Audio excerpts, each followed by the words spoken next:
We'll just click the button to say you're happy for us to record. When we go into the slide share, I'll pin myself so that you won't appear alongside the slides in the recording. So you don't have to worry about that. In fact, I'll do that now. Pin myself so that I just appear. Right, I'm going to share some slides with you just to get us going. And I have got a workbook for you, but I'm not going to give you the workbook straight away until we have done some of this work to start with. So let me just present the slides. Okay. So I was interested when I asked you all a couple of weeks ago why you started your businesses, and you all had lovely reasons that you shared with me, but not one of you said to make a living or to earn any money or to provide my family with a particular type of lifestyle. None of it was about the money, which is really typical for people who are in our industries, right?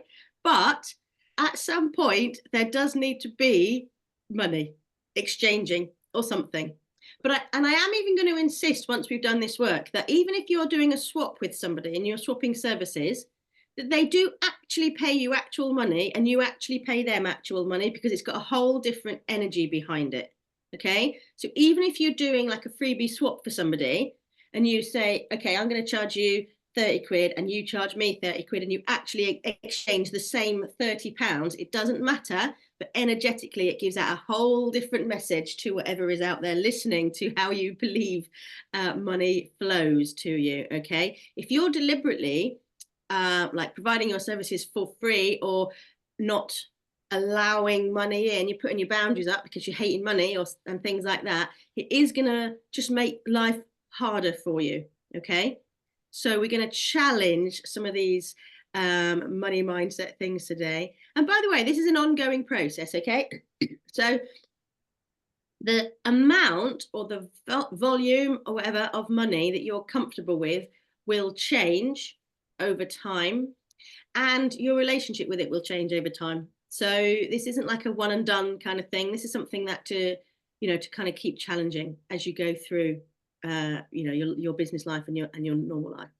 Okay, so what we're going to do here today is we're going to have a look at your relationship with money and your beliefs around it, and we're going to have a look at repairing any of those money gaps, retelling those money stories that will be getting in the way, and also look at what new stories do you want to tell that will make your life a lot easier and feel more abundant. And by the way, this feels like it's not just money in cash, it's like that sense of abundance as well. It's kind of the same like energetic exchange, if you like. You can also, the same stories may well apply to ideas around being self-employed, because some of my money stories were definitely around being self-employed is dangerous, less secure, lower potential income, it's going to mess up all your pension. I had all these kind of stories that actually weren't my own, they were inherited. So thinking about also where your relationship with both being self-employed and earning well come from. So when you describe your relationship with money, what sort of things do you say? In our family, the expression was always, if you want money spent, give it to Zoe. That's really good at spending money. Me and my brother would get like the same amount of pocket money, and literally as soon as I got mine, I was wanging it down the shop, full, like literally run into the garage to spend it on sweets. And then I'd eat the sweets all like really fast, and my brother would have like, like if he walks down to the garage at all, there's like a petrol station at the bottom of our road, he would like eke them out. He'd have like one an hour, and I'd be like, can I have some of your fruit gums? And he'd be like, no, you ate yours.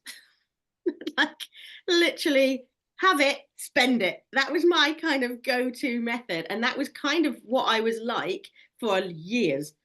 And realizing that I could actually be a good custodian of money was quite a big step for me. So what's your money story? Are you comfortable having money? Do you like to have a buffer?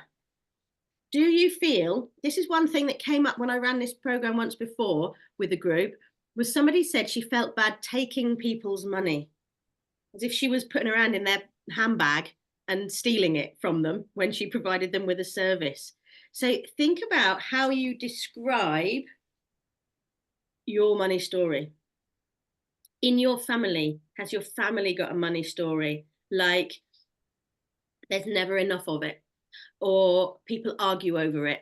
I know, again, from my own experience, my parents were divorced, money was tight. There were arguments about, like, my first thought when there was something like the school ski trip announced was, there's no point in me looking, I won't be able to afford it. And that sense of it's pointless even thinking about those things was part of that money story that I then kind of had to change. So just take a moment, think about what some of your pop-up money stories are that like spring to mind right away. Maybe your stories, maybe your family stories, things that people have said about you.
Okay.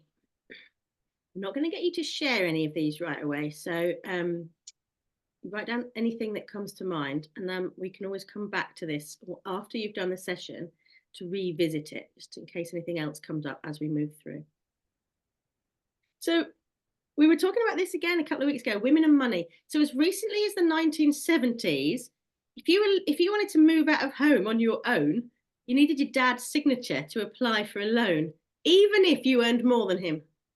So financial literacy isn't in our DNA as women. And there are lots of, if you grew up with like Disney princess stories and stuff like that, there are all these helpless princesses who needed a man in order to be complete, or in order to be successful, or in order to have the dream life. The dream life depended on being chosen by the perfect guy and all this kind of stuff. And it's really, I think, quite damaging to the psyche of girls to have those stories kind of imposed on us. And I know that things are changing, but our generation certainly grew up with a lot of this kind of idea around not really being, women not being great with money, or not being the main earner. You didn't see many films or anything where the woman was the main earner in a family. It was a lot of, if you think about the, I don't know, like the Flintstones cartoon or stuff like that. Did Betty Flintstone have a job? I don't even know.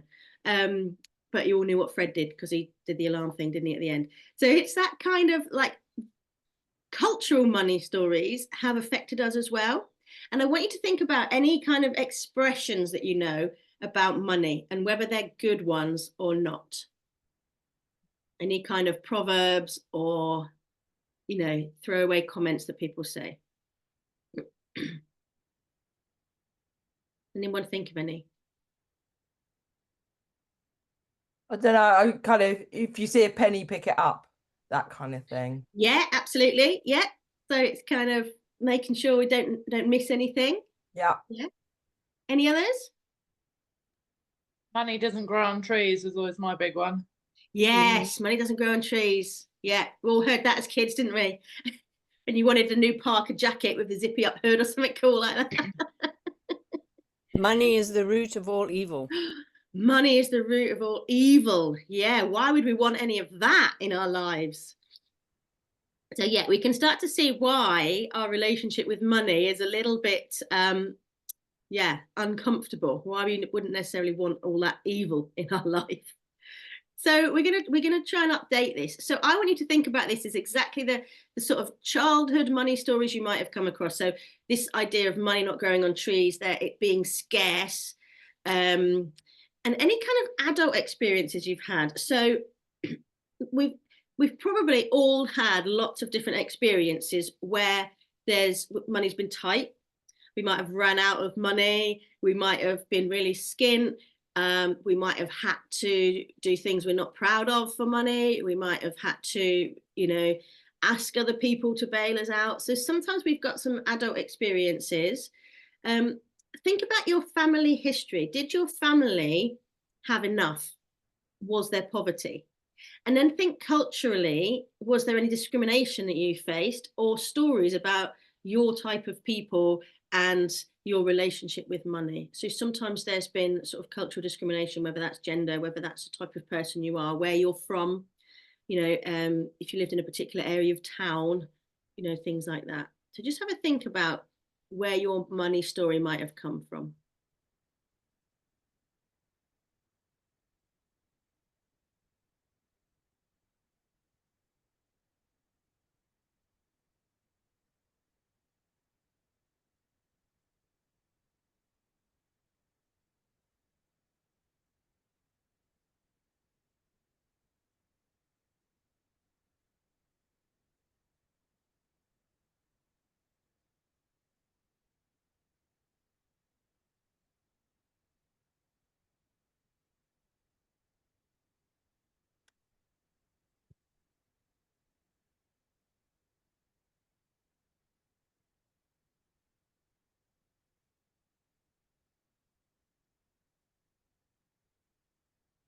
And I'm going to also challenge you a bit deeper here.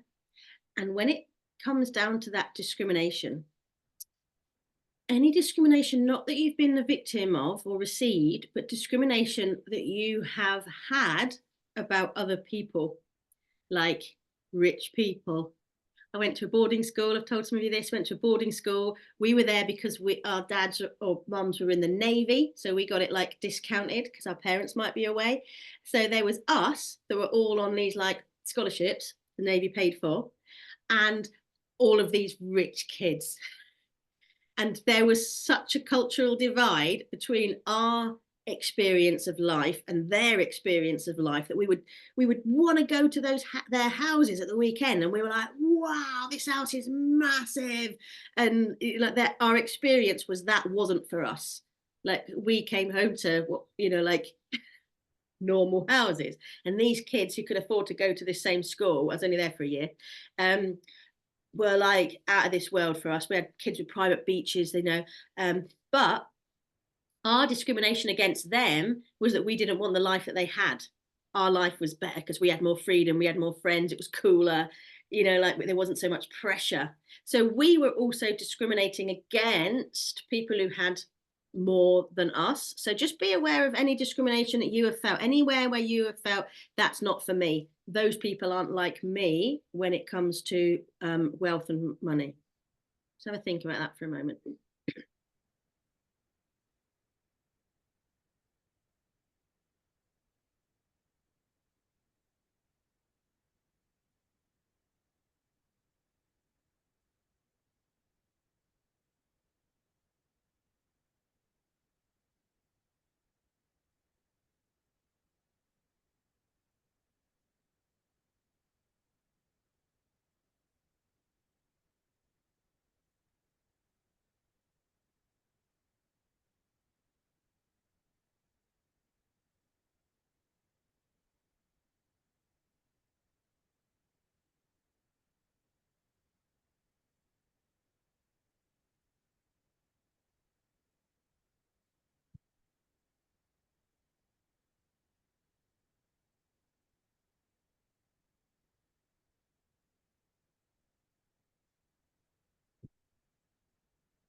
Okay, how are we doing? You all right for me to move on? Yeah, okay, amazing. So what we're going to do now is we're going to have a look. We're going to have a think. I'm going to give you some journal prompts in a minute to think about your money beliefs. And in the kind of well-being world, we do find that there's quite a lot of this, like it doesn't feel spiritual to care about money. It's good to care about people, but we shouldn't be all about the money. That it somehow feels unethical to make money out of other people's pain that you're fixing for them or that you're helping. Sometimes it can feel like it doesn't feel right to take money for that or to have money for that. That you'll be seen as shallow if you talk about money, like it's not a conversation that we're comfortable to have a lot of the time. You might have beliefs that people with money aren't like you. They wouldn't know because they've got money, or it's all right for them because they've got money. And we might tell ourselves stories about where that comes from. So very often still, people will see a woman who has her own abundance and think she must have married somebody or inherited or something like that. Like it's not possible that she could have just made her own money. So think about any beliefs that you know, sometimes you catch yourself just looking at something and there's a thought that comes up, and that's often a belief. I'm like, well, I could never earn this, or I could never feel comfortable with this. So just think about some of those beliefs, a belief that you're not good with money. Do you even actually believe your business has the potential to earn the money that you need? Like, do you even believe in it? Do you believe you could charge a good enough amount for the service that you offer to be able to have the lifestyle that you want?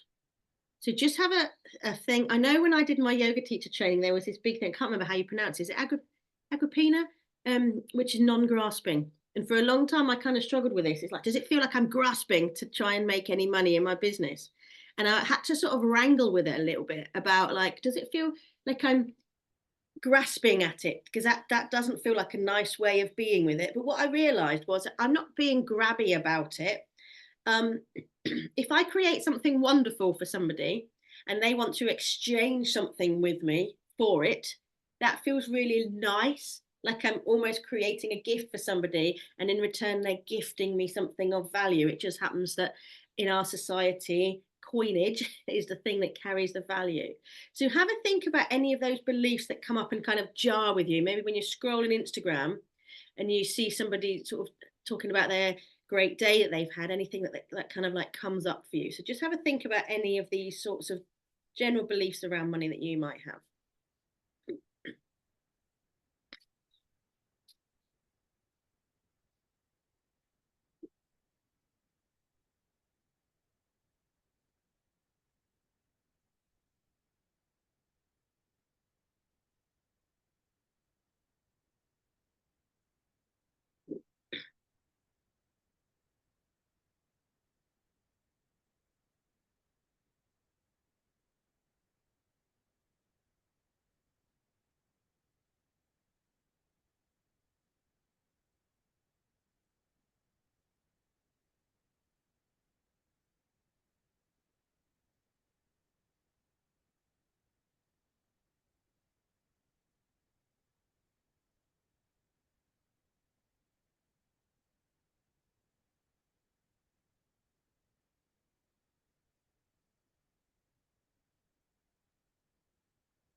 Has anybody had any surprises yet, or any kind of aha penny drop moments about your money stories, your money beliefs?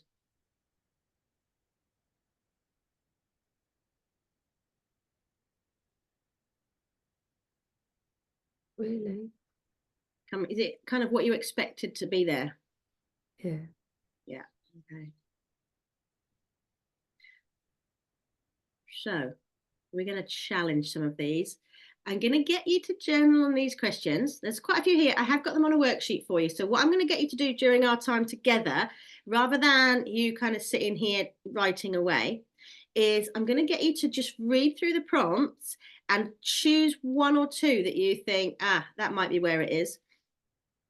So just finishing off these sentences, money is. Now, I've already heard that money might be the root of all evil.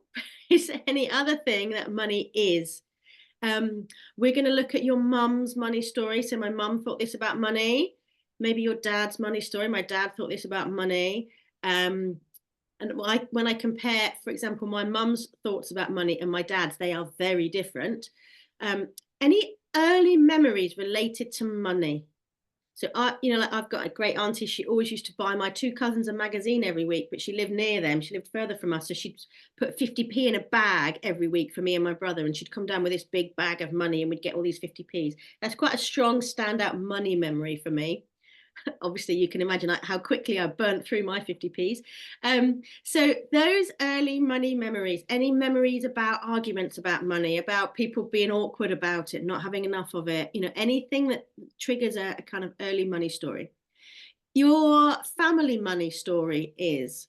So are there family money stories? And that could be something that you casually say, like that your parents might have casually said, like you're always wanting more, or, anything that's around how your family talks about money or their relationship with it. If I had more money, I could. This is quite a nice one to play with. If I had more money, I could. And then the one underneath it, this was a big one for me when I first started this work. If I had more money, I would have to.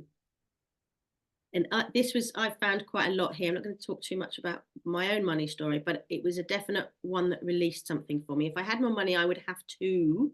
How would I have to be? If I was wealthy, I would be. And if I had money, people might think this about me. So just choose one or two. I'm going to put 5 minutes on the clock, and I'm just going to get you to choose one or two and spend a couple of minutes each with them, just thinking about journaling on these particular prompts, okay? So choose one or two and off you go. You've got 5 minutes.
Okay, how you doing? Yeah. Just remembered a nickname I used to have when I was in the Air Force, and I didn't have really very much money. My friend used to call me Zoe Scattercash because I'd spend it as if I did. It just popped into my head as we were doing this. Okay, I'm not going to ask you for your actual kind of insights there, but did anyone have any surprises there? Anything that came up for them that surprised them? Or again, was this stuff you already knew? Yeah, pretty much already know. Yeah, so you know where it comes from. Okay. Yeah. So what we're going to have a look at now is we're going to have a look at these possibilities. Because we know that beliefs can change, because I don't know about you, but when I don't know if there are any kids in the background. If there's any kids in the background, close your ears now.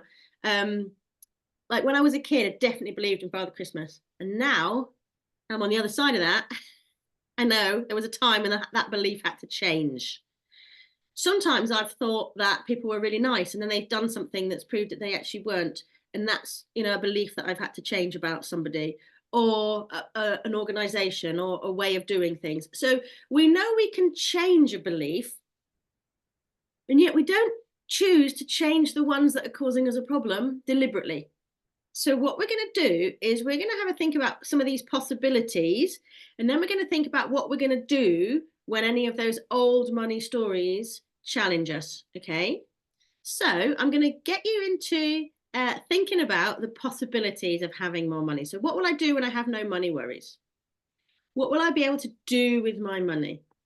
How will I make a positive impact with my wealth? And what will people say about me as a money role model? And I'm going to talk about like people like Dolly Parton, who like has just put £2 million into disaster relief this week, like £1 million out of her own account and £1 million out through her businesses. And how much money she puts into like buying books for disadvantaged kids, and how much money she has given to students in her hometown and the surrounding areas to stay in college and to finish school and things like that. So there are lots of role models of women who do a lot of good with the wealth that they have. One of the ladies that I follow online has this scheme that she does where she's always reinvesting money in microloans for women to build their own businesses up, and as soon as her loan is paid back, she immediately like gift it to somebody else. So she has that like this constant part of her business that churns through supporting other business owners. So she's out there doing a lot of good.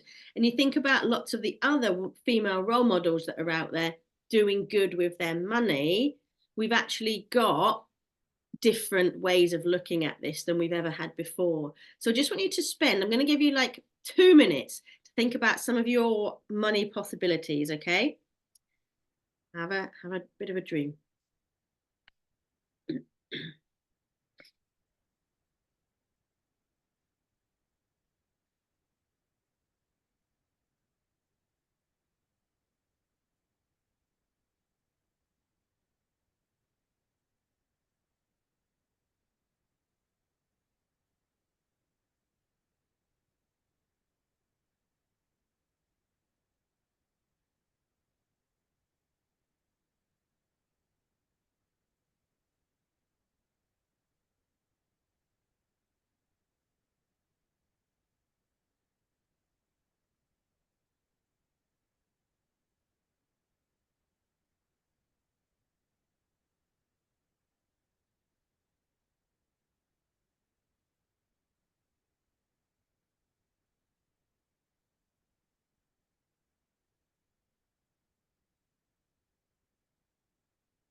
Oh, there's our timer. Okay. How are you feeling about the possibilities? Good. Yeah. Feel into it, because if these possibilities feel like impossibilities, like it's a dream, but actually it's only ever going to be a dream, just know that and feel into it. Notice any resistance that comes up when you think about the possibility. Because if you immediately dismiss the possibility, that's just information. If there's resistance to being able to create images of you as a wealthier woman, then just be aware of it, because it doesn't need to necessarily be the big changes that start shifting this. So even things like last night we went for some Chinese takeaway food because we were all very tired and I couldn't be bothered cooking, and my daughter said, can I have a king prawn chow mein rather than a chicken one? I know it costs more money. And I was like, yeah, it was quite nice to be able to say yes to something small like that, like it's a couple of quid added on. And then I decided I was going to have some like honey ribs as well, because why not? And it was like, those are the little things that make the difference. It's not necessarily being able to, fly my family all out on holiday and things like that. Maybe that's in my future, but it's not something that excites me that I really want to do. But a few years ago, I got to stay in a retreat venue that had a swimming pool and like lots of bedrooms.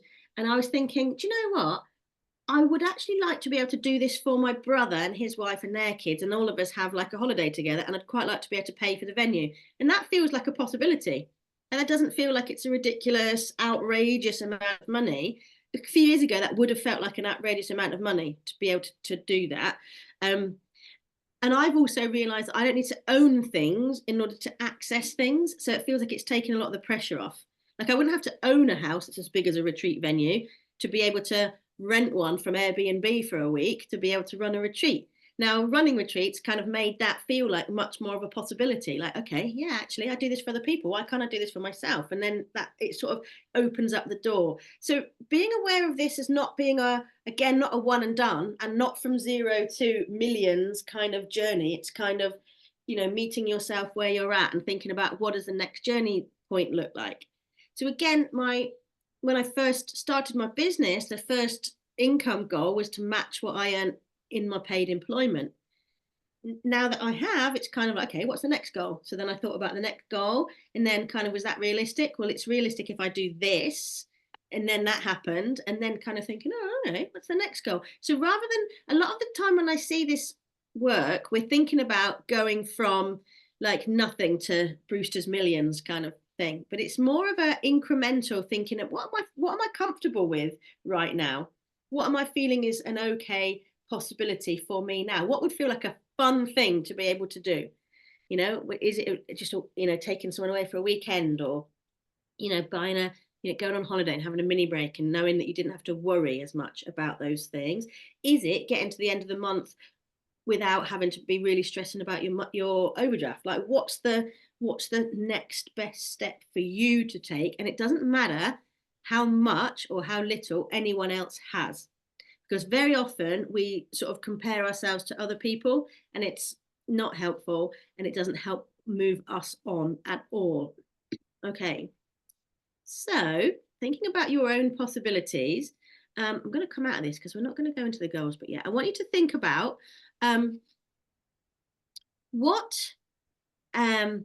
what would you like to believe about money? What would be a really positive, powerful belief for you to hold?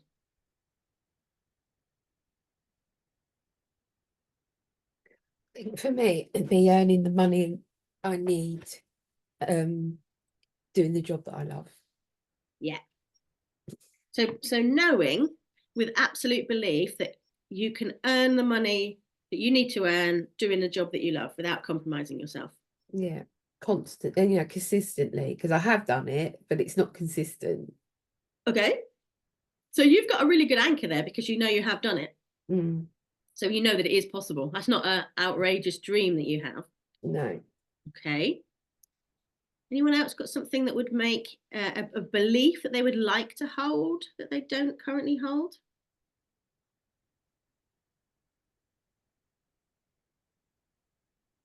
Some of mine, when I first started saying them, felt a bit ridiculous to say. And now I absolutely wholeheartedly believe in them. Like, I now always believe there's going to be enough money. There's always going to be enough money. Doesn't matter what's going to happen. We'll be all right. And since I believe that, there always has been. Because if there's been times when it's looking like it might get a little bit tight, I've also got a belief that I can always earn more money. Which again is kind of, when I first said it, I can always just go out and earn more money. There'll always be more money. It's kind of like, oh, actually, that felt really kind of, I don't know, odd to say. Now I totally believe it, and I'm proving it right. There will always be people with enough money to buy your services. Now, if I say that to you, does it feel like it's true? Yeah. Are you letting that belief in? Are you letting yourself know that wholeheartedly enough that you are making that your reality? Money flows easily to you. You are abundant. You can always find more clients. Like, what are those beliefs that you, if you knew that you held them, would make your life just feel easier? Like, it would be okay if I totally just believed that.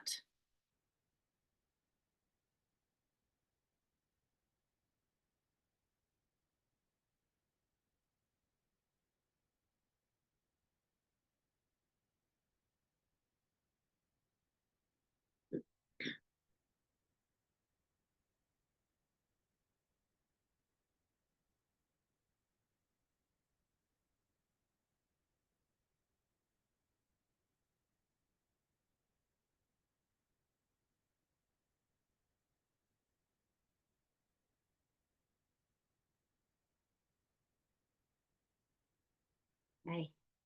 We're going to play a little belief change game. All right. Okay. Right. You all need to have 3 beliefs, okay, that you're going to play with. You're going to have one belief. I'm going to write these down. Belief 1 is something that doesn't have to be related to money at all that you no longer believe. So it could be in Father Christmas. I always use the one that my dad used to tell me. He understood all the star constellations, and we would go out into the night sky and he would point out constellations to me. And when I got with my now husband, we would be romantically walking in the evening and he would look at the star constellations and tell me what they were. And I said, no, you're wrong about that. My dad told me that, and we were arguing over which constellations were which. When we went to my dad's one New Year's Eve, my dad said, I've got no clue though. I just literally pointed at the sky and made words up. So my belief about any of the star constellations disappeared, as did my belief, by the way, about anything my dad had ever said being true, which kind of went at the same time. So a belief like that you used to think was true and now you know isn't. So you need a belief of that type.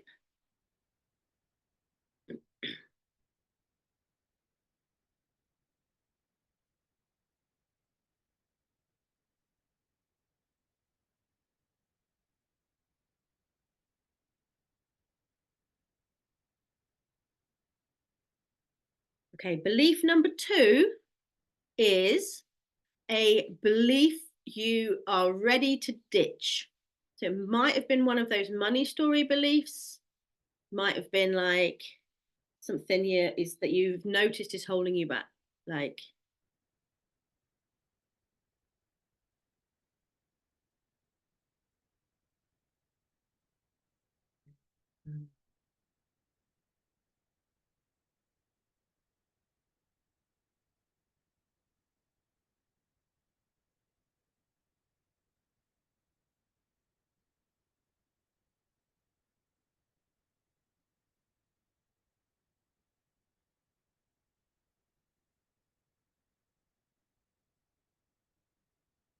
And then belief 3 is one of your beliefs of possibility. So it may be, I believe money is everywhere. I believe there is always enough money. I believe clients are desperate to pay me well for my services. I believe I'm a successful businesswoman. I believe my business makes a massive positive impact and I should be well rewarded for that. Okay, have a play with something that might feel a bit outrageous, but you want to believe it.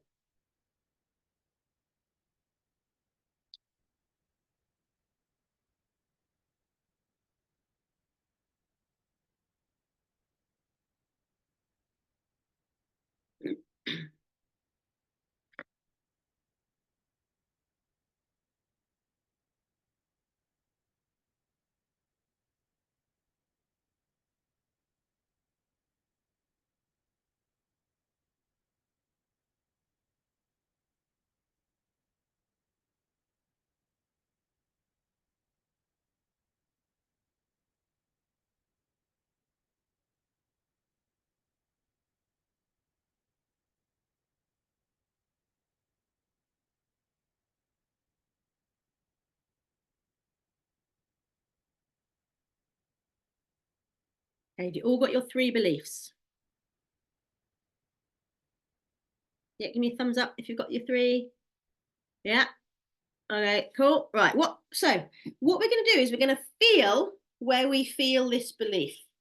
So it may be that you get just a sense of where this belief is in or around you. So when I think about my dad telling me that he knew all the star constellations, I kind of feel it in my tummy. That's where I'm feeling that one. So have a think about where you feel the belief you no longer believe. It might be in you, it might be around you.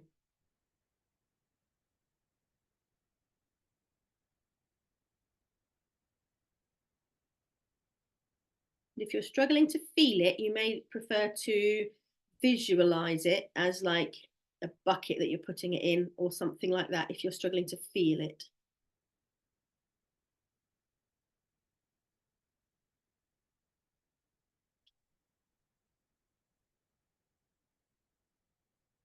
And then I want you to feel where your second belief is, the one that you're ready to let go of, the one that you want to no longer be true. So for this example, I've used money is scarce. So if I think about or feel into where money is scarce is, bizarrely, it's immediately come onto my left shoulder here. I don't know why. Bit there. So again, have a feel where it feels like it is for you.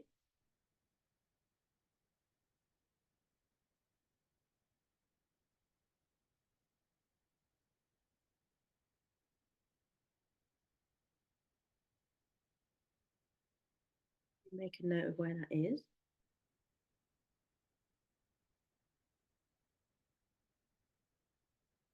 And then your new belief, the one that you are choosing, you may not feel yet, but you may. So have a feel into your new chosen belief, the thing you're choosing to believe. So I've written for mine, money flows easily to me. And think about where you feel that. If you don't feel it already, that's okay. Again, if you can't feel it, you might want to vision it.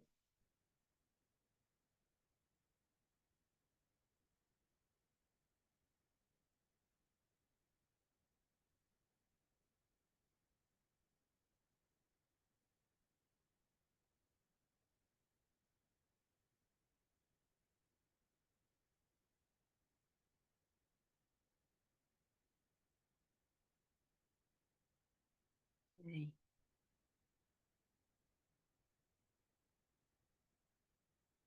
What we're going to do is we're going to combine all 3 of our beliefs in one place. We're going to combine all 3 of our beliefs where our first one, the one we know is no longer true. So for me, this is my dad and the star constellations one. We're going to move our other 2 beliefs to that same location. So my other 2 beliefs are going to move from where they are, and I'm going to move them down into my tummy where that star constellation belief is. When you do this, you might feel a little bit weird, especially if it's in your head. So just have a play with this. If you want to watch it again on replay to make sure that you're getting it right, absolutely take your time. So move both of those other 2 beliefs into that one location where the old beliefs are. Might feel a bit jumbly for a minute.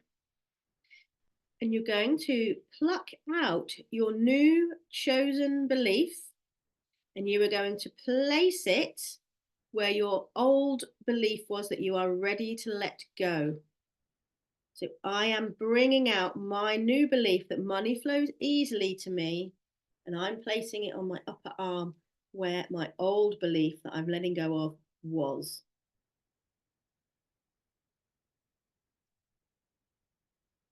Okay.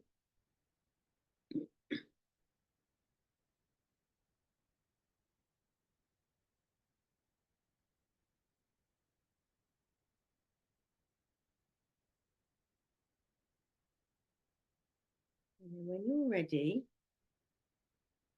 I'm just going to come back.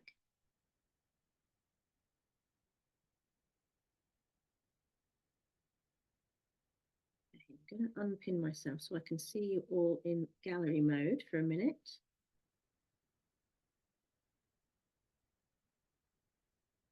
How did anybody get on with their belief change?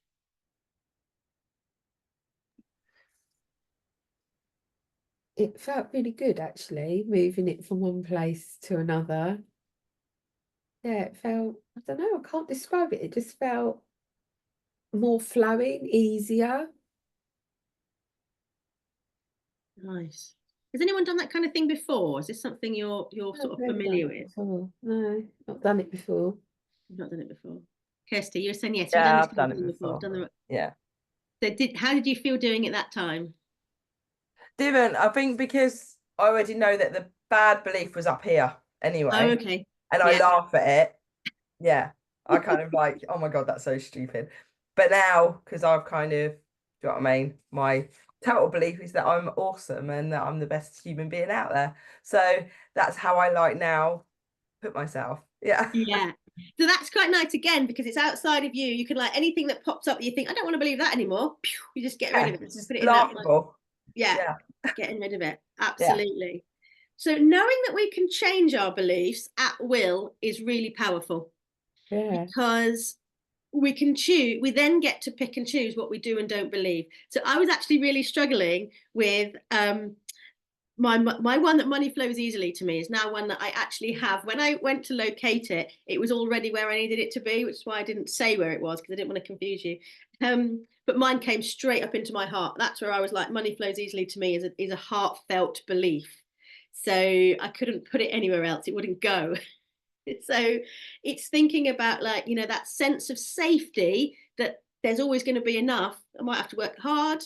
That might be okay. Actually, I don't believe I have to work that hard. It's in there. So thinking about those beliefs and where you're putting them and how much energy you're giving them. So yeah, Louise, how was that for you? Have you done things like this before? No. Yeah, it was all right. I'm not sure if I managed to juggle everything around, but Yeah, have a go on the replay as well. So basically what we're doing is we're just moving them around and realizing that we can move them.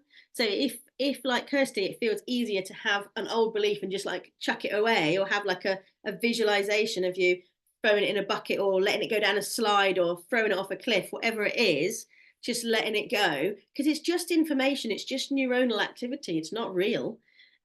So having a way of just choosing, well, okay, what information am I going to choose to keep hold of? What information am I going to choose to allow myself to have is really impactful when it comes to our beliefs around anything, but especially around money, because these are the ones that are often getting in the way.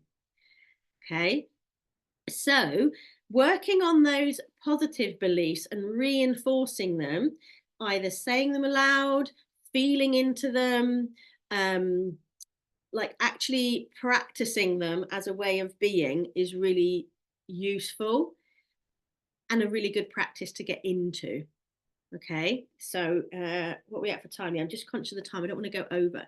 So your homework for this week then is to, as you go through the week, be noticing any kind of old money stories that you're ready to let go of, any beliefs about I can't do this, or people like me don't have that, or any of those kinds of stories, and move them, shift them, toss them out, let them go, however works for you, and choose what you want to believe instead.